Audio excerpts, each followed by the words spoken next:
I am on a swing. That is not my typical hiking video. That is because I'm at Dawn Mine, and you can see some of the old ruins and gear here from Dawn Mine. It's an Angeles National Forest. It was actually in operation until about the 1950s, and it's a fun little loop hike that you can do. It's actually not too far into the park. It's pretty close to Pasadena, so it's not a long drive to get here, and it's a beautiful, beautiful hike. So if you want to do it, I have these turn-by-turn directions coming up. I also have a full article on HikingGuy.com, and if you're watching on YouTube, the link to that is right underneath the video, and that will tell you times, distances, elevation, gear recommendations, maps, parking, virtually everything you'd ever want to know about this hike, but we're afraid to ask, maybe. But anyway, Dawn Mine, let's check it out. So the parking area is pretty small, but there are other parking places where you can go, and I list those on the website. But from this parking area here at the end of Cheney Trail, you're going to go straight through the gate onto the Mt Lowe Railway, which follows the old Mt Lowe Railway. That was here, I think, until the 30s, late 30s. But we're going to go up here, and it's paved in the beginning, and you're going to go uphill. And eventually you're going to come to this junction, and there's an interpretive display for the Mt Lowe Railway off to the right here. And there's a few of those on the trip, so keep your eyes open. There's also a trail junction down to the left that goes down to the Millard Campground and Millard Falls area. We're going to keep going up the Mt Lowe Roadway, and it's going to twist around, and we're going to keep our eyes open for a trail that's off to the left here, which is the Sunset Ridge Trail. And there's some more interpretive displays, which are very cool. I always enjoy these. And there's a trail sign for Sunset Ridge as we go down here.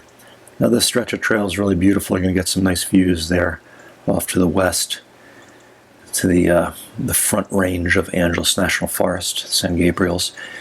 But eventually the trail will wind around and go up Millard Canyon. And we're going to be following Millard Canyon pretty much all the way up to the end where Dawn Mine is, up ahead. And you can see it's beautiful. It's a popular trail, especially at this point, but we're going to keep going. Eventually we're going to come to this next junction, which is an important one. We're going to go to the left here to go down to Dawn Mine. Now this is a loop trail, and when we come back on the loop, we're going to come back out here on the right-hand side and then continue back to the start. So just a heads up. But right after that junction, there's a little bridge, and there's a private cabin over here. And we're just going to go past the cabin, down to the left over there. And once we pass the cabin, we're going to descend down to Millard Creek. Now we're going to end up crossing Millard Creek, I don't know, 5-10 times at least as we go up here. Generally it's easy to cross. In the spring it gets a little bit higher, but there's always rocks and sticks to help you cross the creek as we go down here.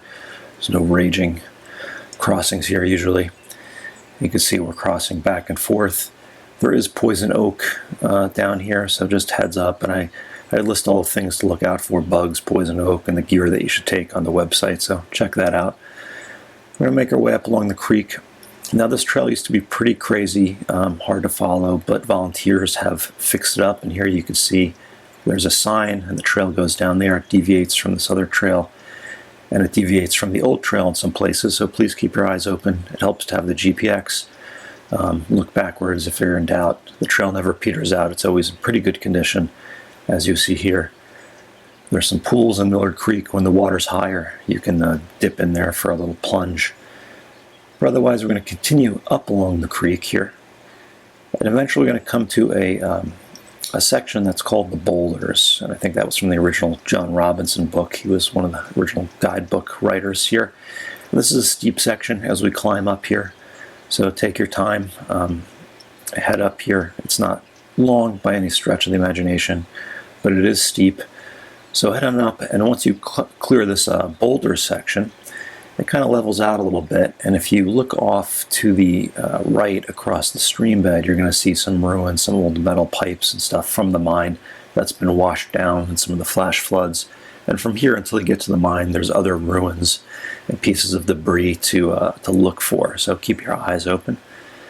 But otherwise, we're going to keep heading up here. There's this one section that goes kind of hard to the left here that can get confusing. There's a lot of little use trails, but in general, you're going to go around here to the left around this set of granite boulders here and continue going straight up as the trail kind of climbs up towards the mouth of the canyon here. Now here, you're going to go right up these stairs. To the left, there's a couple of use trails, shortcuts that go to Dawn Mine. But we're going to take the official trail, which has been restored here by the trail crew. And I have a link to the trail crew here on the website. If you want to help out, you can do that. You can see it's beautiful. So thank you guys and girls, kids, old people. And when you come to the stairs, you're going to come to this intersection here. Now, the trail continues up to the right, but we're going to take this little spur through the trees here to the Dawn Mine, and then come back. Once you go through the trees, it kind of goes downhill, and you're going to see the mine off in the distance there across the kind of gully. There it is. And that's Dawn Mine. So we're going to continue to go down here and then climb up on the other side to the ruins of the mine.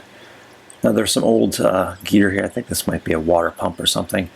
And somebody's put a swing up, which is cool. I don't know if that's going to be there when you're there. People tend to destroy things, but you can explore the ruins, enjoy the swing. There's one of the mine shafts up here around to the right of the boulder. The Forest Service closed this all up in, I think, 2017, but before then you could go into the mines and explore, but they've gated the mines up.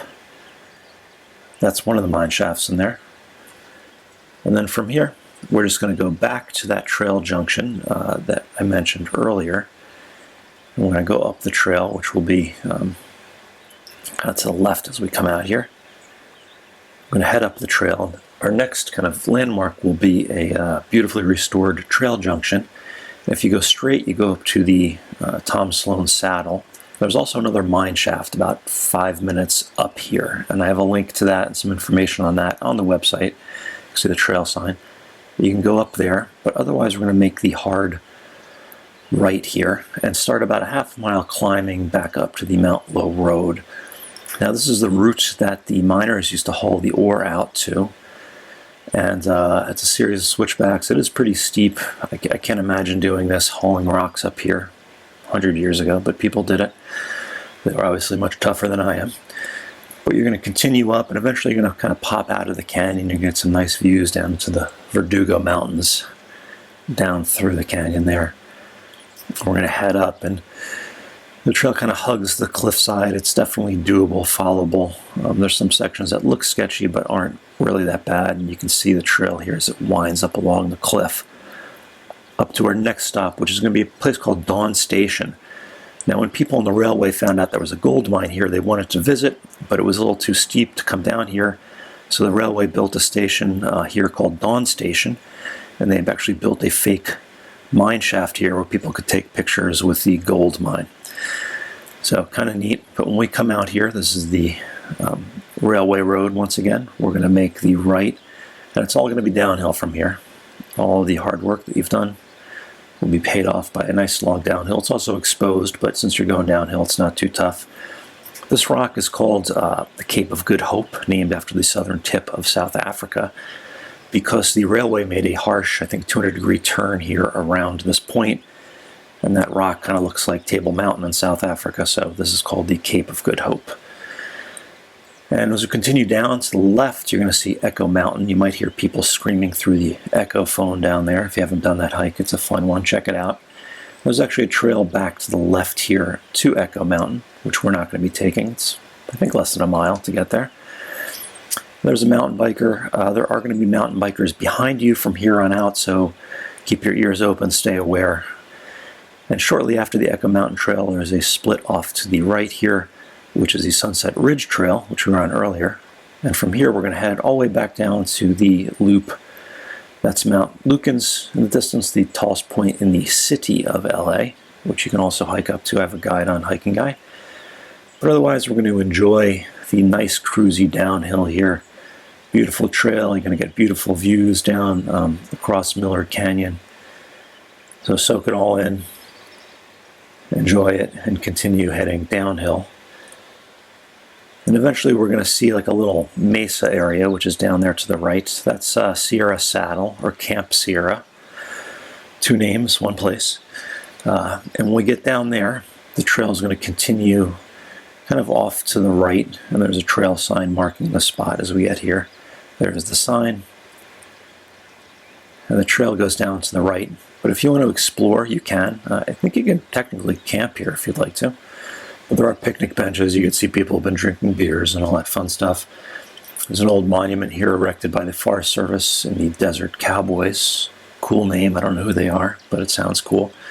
Explore if you want, but otherwise head back to the trail and continue going downhill here.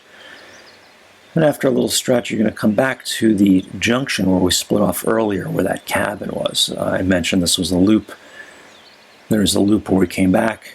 And then from here, you're just going to follow the trail the same way you came up in the beginning. You're going to go around the ridge, go down Mt Lowe Road, and eventually come back to the gate here at the start of the hike. And that's the loop. So that's it. Very cool hike. Now, it's not a big mountain climb, not a big mountain summit. It's not too long, but don't let that fool you. It's still a very beautiful hike, and it's kind of fun to come here to the ruins and check out the swing here.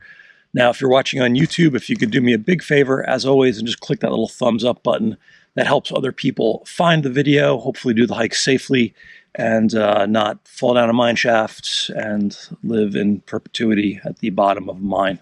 So you have the power to stop that. It also helps me out a little bit, so thank you in advance. Now, if you are on YouTube too, the full article's and a link right underneath the video, so make sure you check that out before you head over here. And otherwise, Dawn Mine, give it a try. Come to the swing, get your Instagram shots, pucker up for your duck lips, and have fun. See you guys later.